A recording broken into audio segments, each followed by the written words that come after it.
Il y a une différence entre l'amour aveugle et l'indifférence criminelle. Le premier est une faiblesse humaine, la seconde est le choix d'ignorer l'évidence.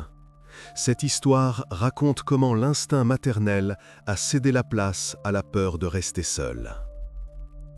Au printemps 2020, Maya Chappell est venue au monde.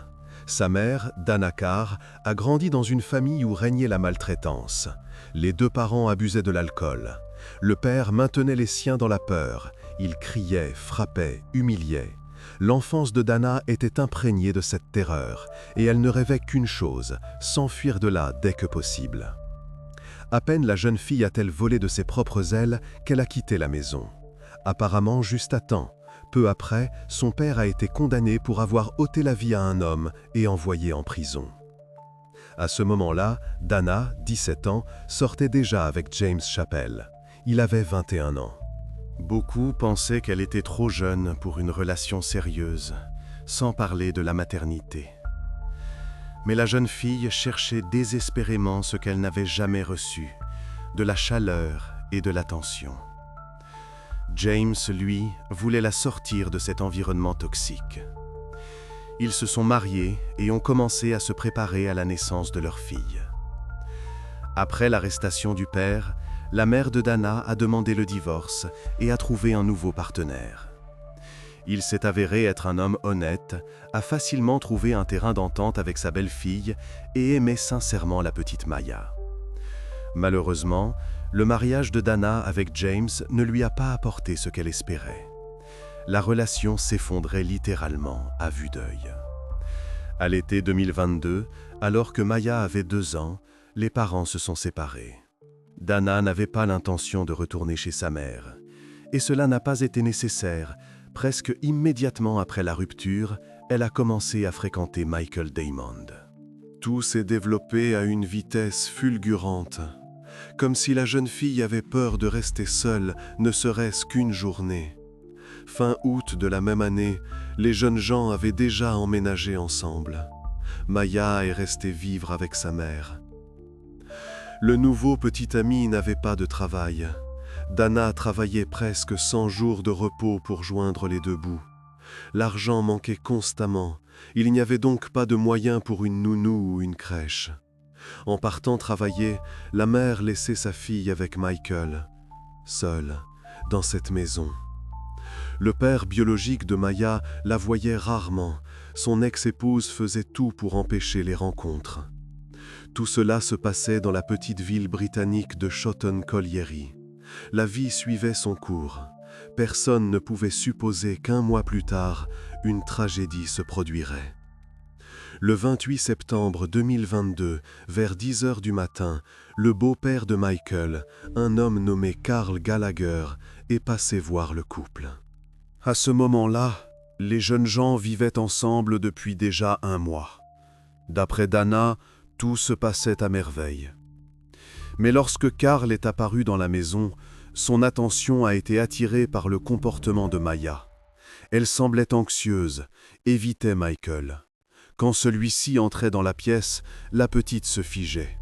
Cela arrive, ils sentent le danger instinctivement, même s'ils ne peuvent pas l'expliquer avec des mots. Le comportement du jeune homme lui-même était encore plus alarmant. Il parlait nerveusement au téléphone avec plusieurs banques. Celles-ci lui refusaient un crédit. Sa voix se brisait, ses doigts serraient le combiné. Ses affaires allaient mal. Michael essayait de résoudre ses problèmes financiers, mais a tout de même convaincu son beau-père que tout était sous contrôle et qu'il n'y avait pas lieu de s'inquiéter. Un sourire forcé, des assurances rapides. Carl est parti. Après son départ, Michael a continué à chercher de l'argent. Il a appelé les services sociaux qui versent des allocations, sans résultat.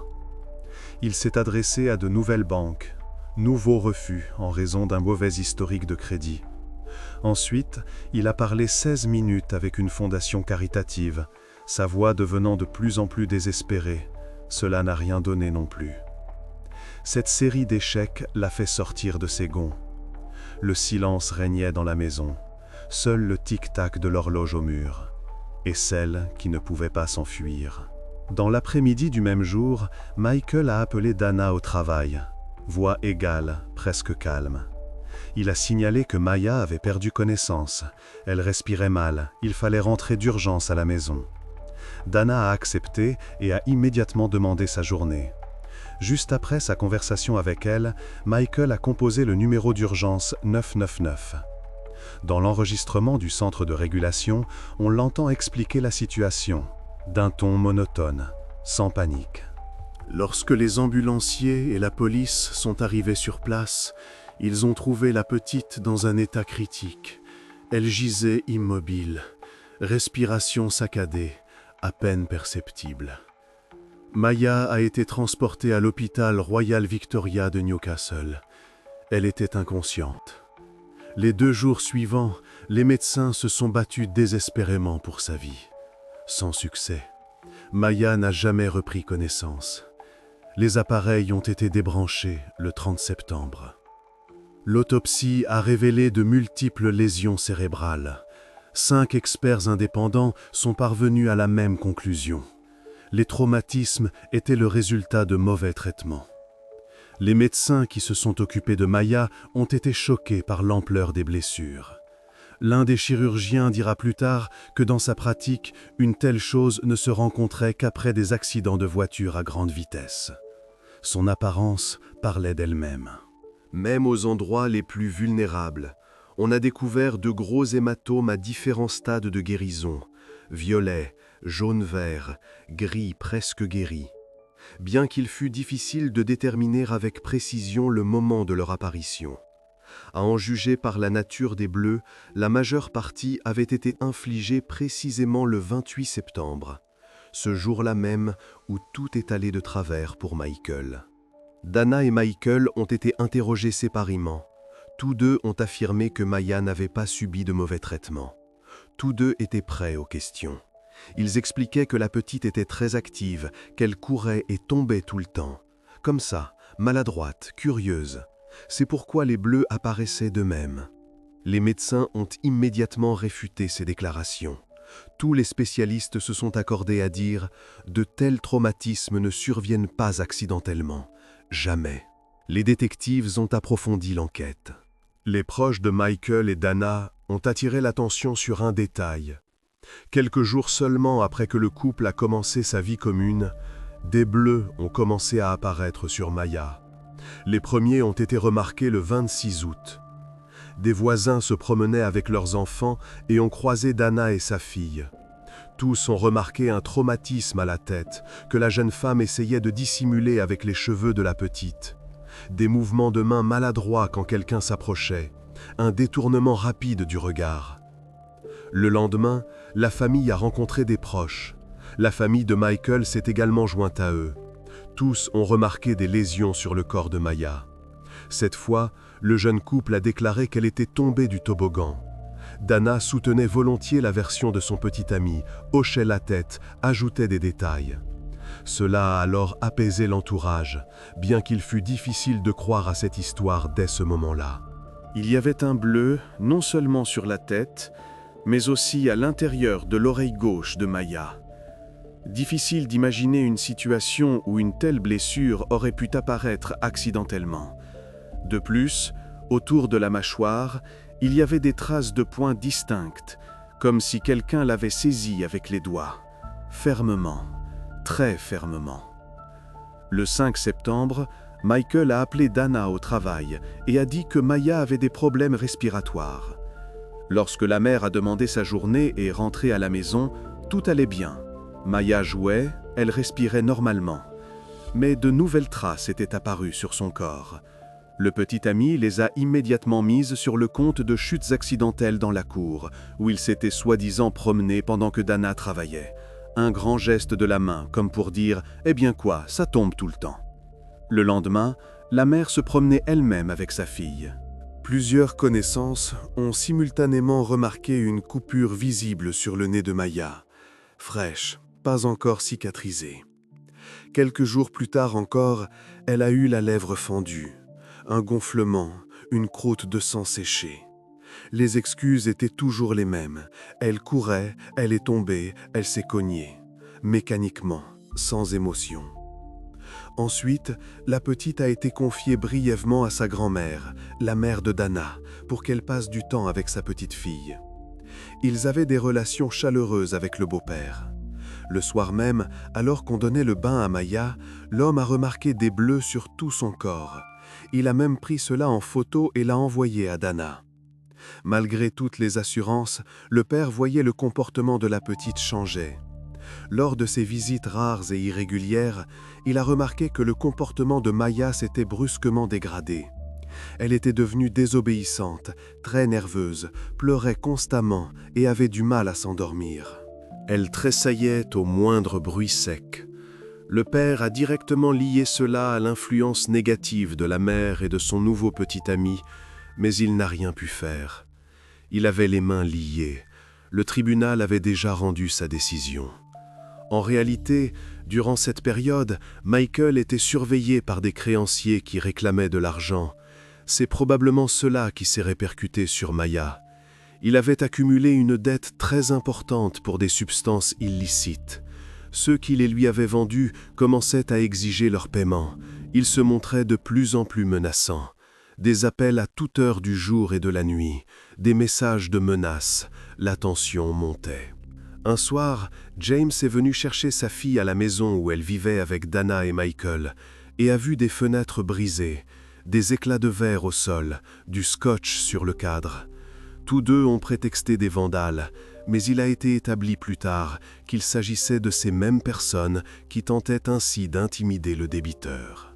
Lors de la visite suivante, la maison était maculée de peinture, des coulées rouges sur le mur blanc, comme si quelqu'un avait essayé d'écrire un message. De plus, l'ex-épouse a raconté que la veille de l'arrivée de James, quelqu'un avait retiré les fusibles du tableau électrique. Ils étaient donc restés sans lumière pendant près d'une journée avant de comprendre ce qui s'était passé. Dana tentait de convaincre son ex-mari qu'il s'agissait de voyous ou de harceleurs. Les yeux écarquillés, un rire nerveux. Difficile de dire si elle mentait simplement ou si la jeune mère ignorait réellement ce qui se passait dans la maison. Lorsque le père biologique a commencé à soupçonner des maltraitances envers sa fille, il a voulu rassembler et documenter des preuves, afin de déposer une plainte étayée. Malheureusement, durant cette même période, la mère biologique de Maya l'empêchait pratiquement de communiquer avec sa fille. Sous divers prétextes, elle a annulé plusieurs fois la remise de la petite pour le week-end. Elle disait qu'elle était malade. Elle affirmait que sa fille ne voulait pas aller chez son père. Par conséquent, James n'a pas pu prendre de mesures pour protéger sa fille. Il est désormais évident que tout cela a été fait intentionnellement, pour que les bleus de la petite aient le temps de guérir et pour éviter les questions gênantes. Le temps jouait contre lui. Dès que la fille s'est enfin retrouvée chez son père biologique, Dana a recommencé à chercher des excuses pour les nouvelles blessures. Elle a raconté que Maya avait passé quelques jours avec ses grands-parents. Soi-disant, ils avaient commis une erreur et n'avaient pas surveillé la petite. C'était encore la faute de quelqu'un d'autre, jamais la sienne. Au grand regret de James, Maya, en raison de son âge, s'exprimait très mal. Le père tentait de lui parler à ce sujet, mais chaque fois qu'il montrait les bleus, elle mimait des coups, et elle disait « dis », doucement, presque en chuchotant. Ce n'est que plus tard que James a compris qu'elle désignait Michael en abrégeant son nom de famille, Damon. Naturellement, cela ne suffisait pas pour l'accuser de ce qui arrivait à la petite, jusqu'à ce qu'il soit trop tard.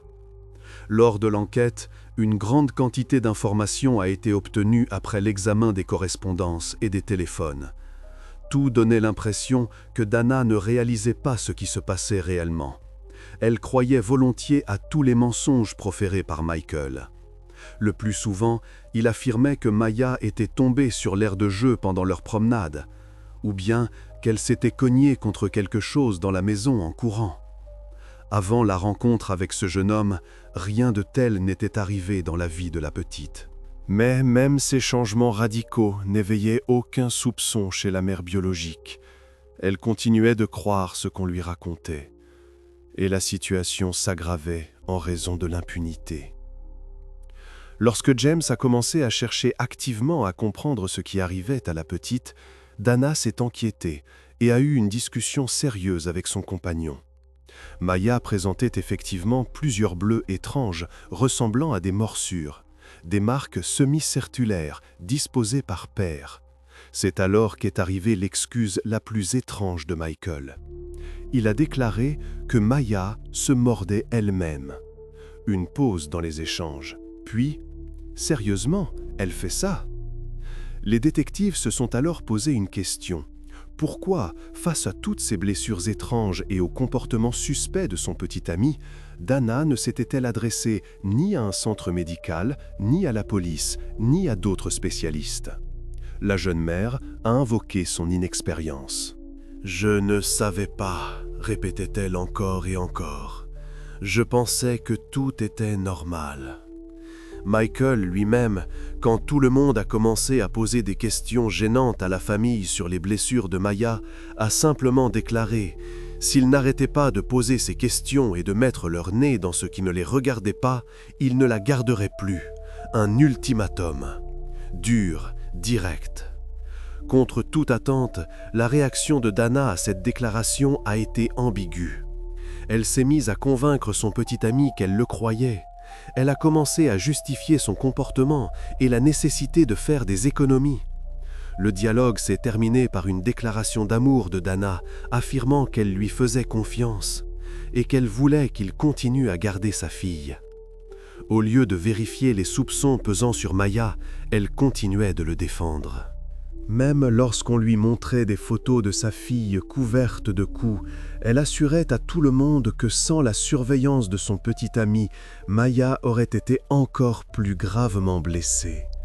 Une logique inversée mais convaincante pour elle. La naïveté de son ex-femme a choqué James, mais malheureusement, il ne pouvait rien y faire. De nombreux échanges entre les amoureux se terminaient par Michael assurant Dana qu'il ne ferait de mal à sa fille en aucun cas, et elle l'assurait qu'elle n'aurait jamais pensé autant de mal de lui. Même lorsque, ce jour fatidique, Michael a envoyé un message disant que Maya suffoquait, la jeune mère a conclu le bref échange en disant qu'elle aimait son copain et qu'elle ne voulait pas le perdre. Il est clair que le sort de la petite ne la préoccupait absolument pas. Les priorités étaient établies. Lorsque la petite a été trouvée encore en vie à la maison, de sérieux soupçons sont immédiatement apparus quant à ce qu'elle avait subi. Au centre médical, on a dénombré sur son corps une multitude de bleus à différents stades de guérison. Parmi eux se trouvaient des traces très suspectes, ressemblant à des morsures. L'infirmière qui a effectué l'examen initial dira plus tard que ses mains se sont glacées en voyant son état. Après l'autopsie, le médecin légiste a conclu que la petite avait subi des sévices prolongés, infligés par un objet contondant, probablement les poings d'un adulte. Tout désignait Michael. L'attention se portait principalement sur la tête et le ventre de Maya. On a supposé qu'elle avait pu être jetée au sol avec force. Selon le chirurgien qui a tenté de sauver Maya, elle semblait avoir fait une chute d'une grande hauteur ou avoir été victime d'un accident de voiture à grande vitesse. Les organes internes étaient endommagés, les hémorragies étaient massives. Face à ces faits terribles, Dana a enfin commencé à avoir des soupçons, à en juger par ses aveux. Quoi qu'il en soit, les arguments de la mère, affirmant qu'une fois de plus elle ne savait rien, étaient des mensonges. L'état de la petite n'était pas le résultat d'actes spontanés, mais de sévices systématiques infligés par son compagnon. Ce n'était pas un secret pour elle. Tout son entourage en parlait et suppliait la jeune mère de réfléchir, mais elle ne voulait rien entendre. Lorsque les policiers et les secouristes sont arrivés au domicile du couple suite à un appel pour emmener Maya à l'hôpital, Michael, 27 ans, a été interpellé. Il était soupçonné de ce qu'il faisait subir à la petite. Le jeune homme s'est retrouvé en interrogatoire, mais n'a rien avoué.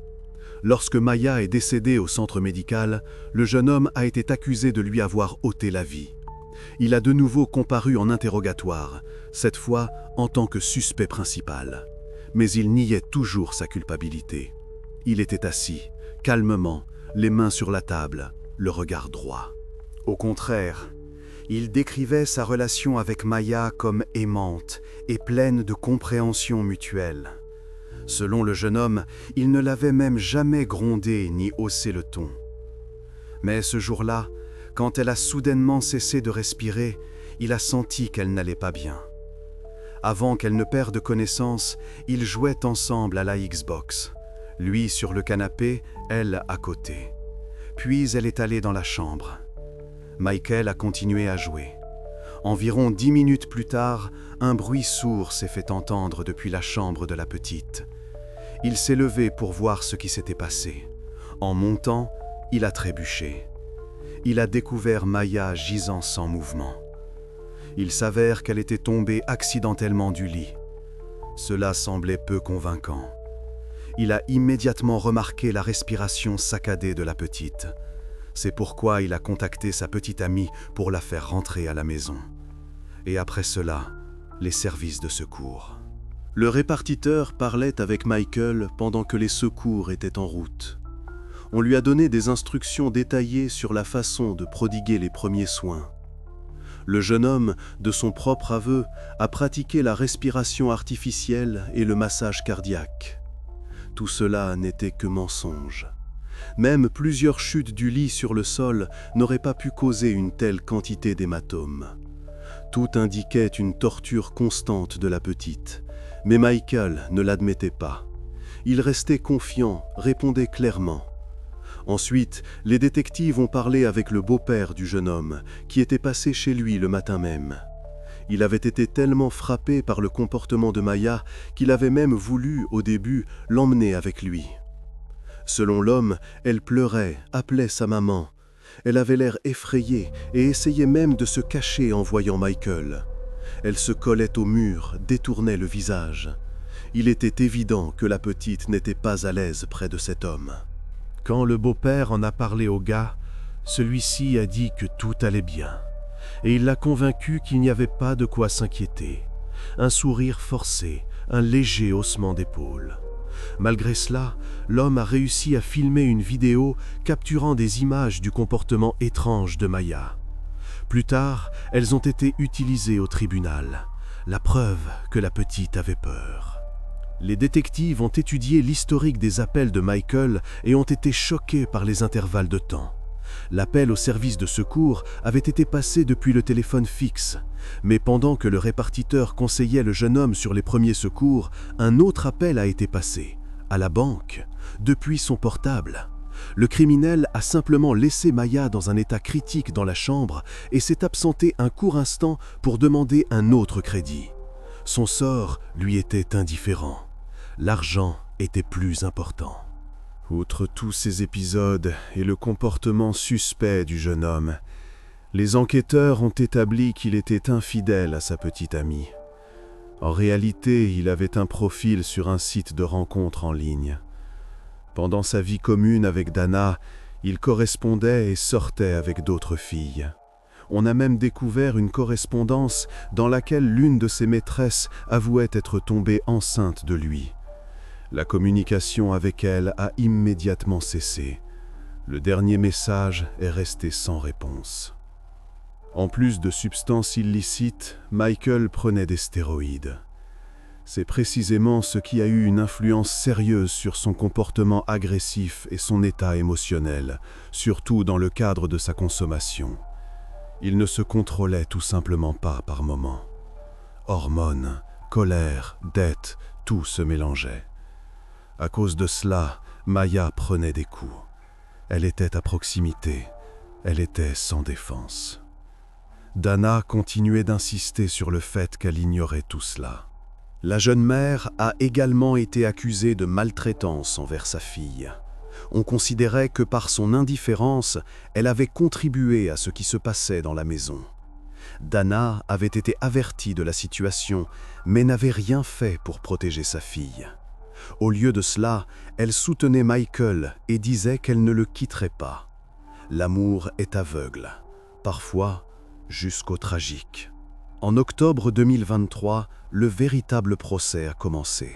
Durant cette période, la mère biologique de celle qui n'était plus a déclaré qu'elle était tellement éprise de son petit ami que cela l'avait aveuglée. Elle n'avait simplement pas remarqué ce qui se passait. Et elle ne croyait pas que son concubin faisait du mal à la petite. Selon ses dires, la jeune mère ne réalisait pas les conséquences d'un tel comportement de la part du jeune homme. Pendant un certain temps, Dana ne comprenait même pas que les policiers lui attribuaient une part de responsabilité dans ce qui s'était passé. Lorsque l'avocat a réussi à faire comprendre ces simples vérités à sa cliente, elle a changé de comportement. Elle a commencé à pleurer aux moments opportuns. Il s'est avéré que la jeune mère se repentait désormais. Cependant, peu de gens la croyaient vraiment. Tout le monde pensait que Dana voulait simplement éviter la prison. Pendant les audiences, le défenseur a tenté de la présenter comme une victime ayant longtemps souffert de cruauté durant son enfance, aux mains d'un père violent. Finalement, celui-ci avait ôté la vie à une personne. Dana était habituée à la maltraitance, qui était pour elle la norme. Les traumatismes émotionnels lui avaient obscurci l'esprit et l'avaient empêché de comprendre comment tout cela pourrait tourner pour la petite. Tous ces arguments de l'avocat pouvaient attendrir les jurés au maximum, mais ils ne justifiaient en aucun cas son indifférence face au sort de sa fille. Au tribunal, Dana a déclaré qu'il lui était désormais désagréable de se trouver dans la même pièce que Michael. Cependant, elle a agrémenté ses histoires larmoyantes d'un nouveau mensonge. Selon les premières déclarations de Dana, après avoir perdu Maya, elle avait subi une interruption de grossesse. Les détectives avaient déjà entendu cette histoire. Maintenant, elle allait plus loin. Si lors des interrogatoires il était question d'une simple grossesse, il s'agissait à présent de jumeaux de Michael. Comme auparavant, leur sort s'était terminé tragiquement. Maintenant, selon Dana, elle avait avorté en réalisant que Maya avait ôté la vie à sa fille. L'accusé ne voulait rien avoir à faire avec lui, ni porter ses enfants. La voix ferme, le regard droit. Cet argument a été immédiatement vérifié par le parquet. Il n'y avait aucun dossier médical confirmant la grossesse, l'interruption ou quoi que ce soit, le vide. Ce mensonge a causé un grand tort à Dana. Les jurés ont estimé qu'elle s'enfonçait dans ces mensonges. Elle a fait preuve d'une indifférence criminelle envers sa fille. Elle ignorait simplement des dangers évidents. De plus, le fait qu'après ce qui était arrivé à sa fille, bien qu'elle se soit séparée de Michael, elle se soit aussitôt trouvée un nouveau petit ami, a confirmé l'indifférence de la mère. Elle a commencé à construire une relation avec lui, est tombée enceinte et a donné naissance à un fils. Tout cela ne ressemblait pas au deuil de celle qui n'était plus. La vie continuait, comme si de rien n'était. À l'issue du procès, Dana, âgée de 24 ans, a été condamnée à 9 ans de prison. Plus tard, le procès de Michael Damond a repris. Il a refusé de plaider coupable, contrairement à Dana. Son défenseur insistait sur le fait que son client n'avait aucune motivation sadique, ni préméditation ou planification de ce qui était arrivé à Maya. Par conséquent, ce qui s'était passé était un accident. La voix semblait convaincante, les gestes étaient justes. Malgré toutes ces tentatives pathétiques pour justifier l'accusé, Michael a été reconnu coupable d'avoir ôté la vie à la petite et condamné à la réclusion à perpétuité. Cependant, le tribunal a fait preuve de clémence et lui a laissé le droit à une libération conditionnelle après 21 ans. La porte de la cellule a claqué, la clé a tourné dans la serrure. Les adieux à la petite ont eu lieu le 4 novembre 2022. Un petit cercueil, des fleurs blanches, quelques dizaines de personnes. Après cet événement tragique, James a écrit un dernier message pour sa fille sur sa page de réseaux sociaux. Il a dit adieu à la petite, s'excuser de ne pas avoir pu la protéger, et il a fait comprendre qu'il se retrouverait certainement. Le curseur clignotait sur l'écran, les larmes tombaient sur le clavier.